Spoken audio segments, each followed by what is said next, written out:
In this video, I will cover Xlookup function. If you have Excel 2021 or Excel 365 installed on your machine, then you will use Xlookup. Or what if you want to use the latest functions published by Microsoft in Excel, then you need to install either 365 or Excel 21 version on your machine. Now what XLOOKUP function will do? XLOOKUP function is the more advanced function of what we have been using VLOOKUP. VLOOKUP is just looking the value vertically, but XLOOKUP it will find the value vertically but from the either side. VLOOKUP is always gonna find your result from left to right direction. But XLOOKUP it will gonna find your result in either direction. Either you find a value from left to right or right to left. You're gonna use XLOOKUP function in both conditions. So my recommendation is start using XLOOKUP instead what you have been using VLOOKUP so far. What XLOOKUP will do, you can see here the syntax of XLOOKUP. Once you write the XLOOKUP formula, you will have the first argument as lookup value, meaning if I have 5, my lookup value, it will search in quantity column and my lookup array is quantity column and price is my the result column. So first VLOOKUP is my 5, lookup array is my quantity column and then return array is my price column. Now you can see here there are 3 more arguments in this formula and these 3 arguments are in square bracket. That means these are optional. You can pass its value or you don't pass its value. It will result you. So let's get started. We have some common scenario. You can see that. Now we have a list, country and country abbreviation and the prefix. And here you have to find what is the dial code, meaning this prefix you have to find here using this Brazil as a lookup value. So here I am going to use simple X lookup value. How X lookup will work in Excel. So just write X lookup. Now your lookup value, my lookup value is Brazil and lookup array and my Brazil will be available in A column. So this is my lookup value and my return value is this one because I gonna find a dial code.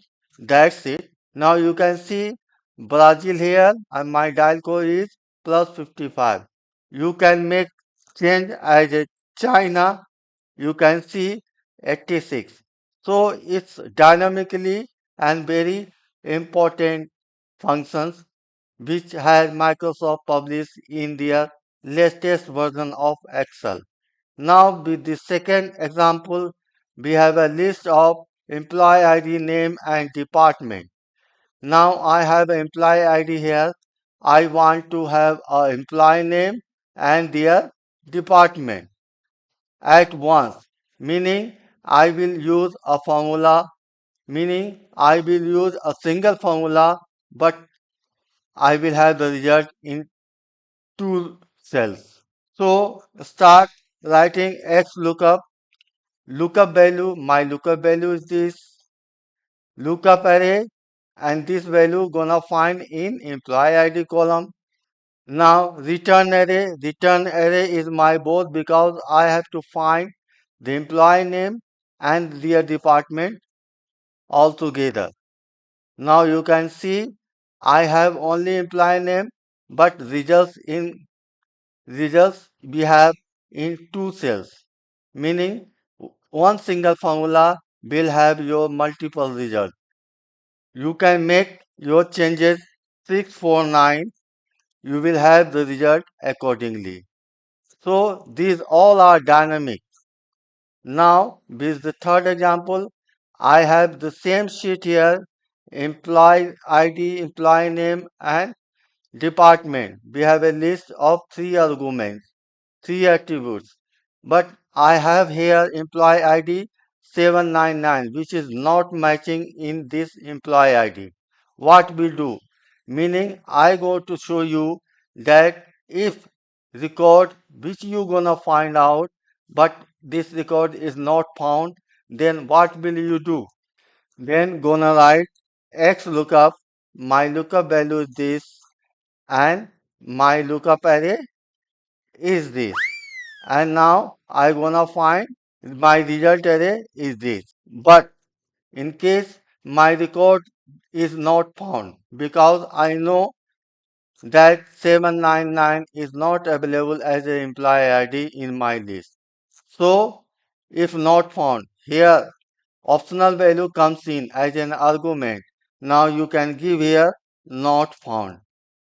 Meaning if your matching record not found, then you give a sentence that or give an indication that your value is not found in the list. So this way. Now coming with the fourth example, I have a list stating tax rate and maximum income. And I have a maximum income here, but this income is not exactly the what my lookup value is. Then what happened?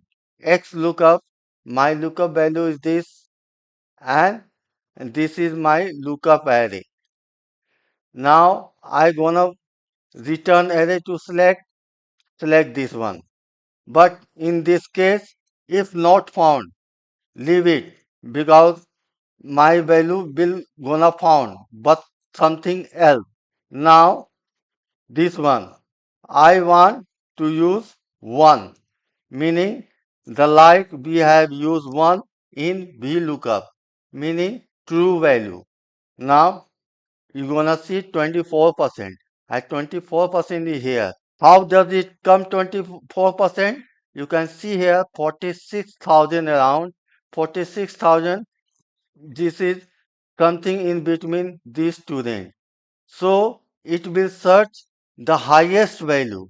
So 24% is comes in. Now the fifth example, I have this one as a list and I have selected quarter one. I want to find out gross profit, net profit and profit percentage. So write X lookup, my lookup value is this and this gonna find in this array, then fix this one and then I have to find this one and this also use X lookup.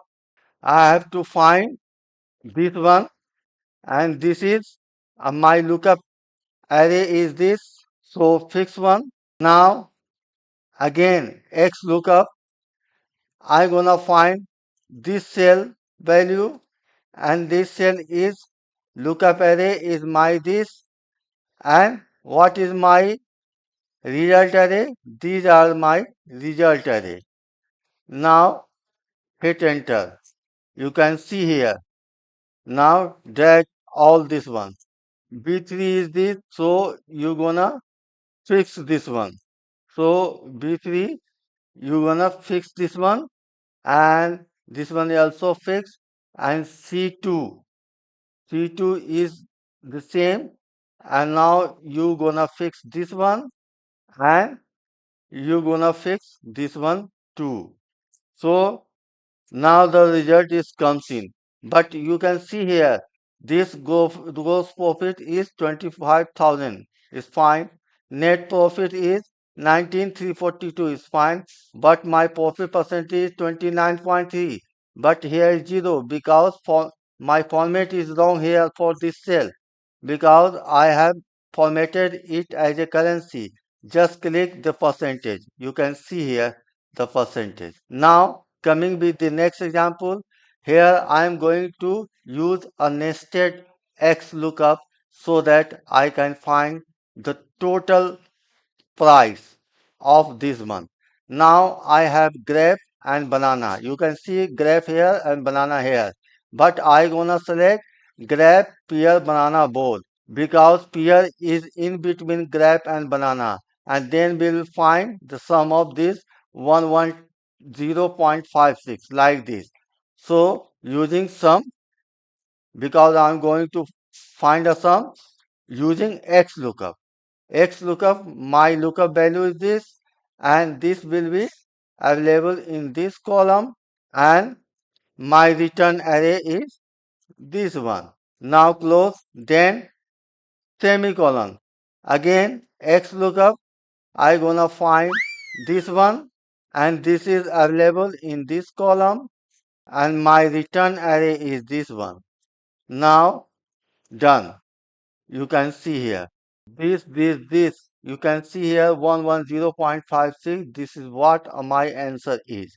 Now I have through with all the example using XLOOKUP and nested XLOOKUP, and here I have used XLOOKUP which perform vertically and horizontally match. This is what we have been using index match function in earlier version. The same nested XLOOKUP will perform as what index match function will do. So that's for this session. Thanks for watching.